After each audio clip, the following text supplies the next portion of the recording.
Original Suspiria director Dario Argento wasn't a fan of the remake. Acclaimed horror film director Dario Argento, who was responsible for 1977's cult hit, says he is not a fan of Luca Guadagnino's 2018 remake.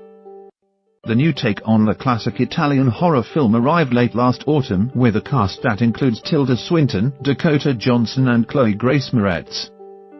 The plot follows young American dancer Susie as she begins her training at the prestigious Marco's Tanz Dance Academy in Berlin.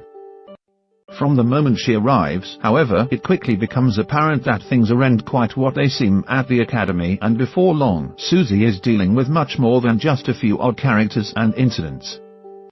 As the plot unravels, the real truth about Marco's Tanz Dance Academy becomes clear, much to the horror of Susie. The film has been synonymous with Dario Argento for decades, and horror fans around the world have long since praised everything from its intense, brooding score, done by Italian progressive rock band and longtime Argento collaborators Goblin, to its potent mood and immersive cinematography. When the remake was first announced, many fans wondered not just how good the effort would be, but also what Argento thought about it all. Now, thanks to the film stage, we know the truth, and it doesn't seem that Argento was much of a fan at all. Said the famed Italian director, "It did not excite me, it betrayed the spirit of the original film. There is no fear, there is no music. The film has not satisfied me so much." Stopping short of a complete condemnation of Luca Guadagnino's work, Argento went on to say that the remake was a refined film. Like Guadagnino, who is a fine person, he then added, "Guadagnino makes beautiful tables, beautiful curtains, beautiful dishes, all beautiful last year." Guadagnino, known for his Oscar-winning 2017 film Call Me By Your Name, spoke about his interactions with Argento with regard to the remake. At that time, Guadagnino had relayed the encouragement Argento had given him, saying, "I am friends with Dario and I have had the privilege of knowing him for a long time. You need to just go and do your movie." He was very generous. He has seen the movie, but it's not for me to relay his reaction. "We had a dinner in which he said to me, 'You don't need any blessing.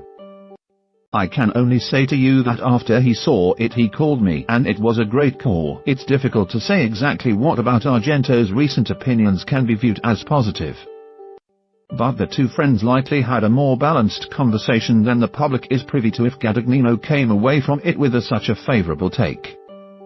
As for the remake itself, the end result divided critics and fans alike, bringing with it such diverse praise as landing on best of lists to labeling it a masterpiece to the outright condemnation of walkouts as a result of it being unwatchable.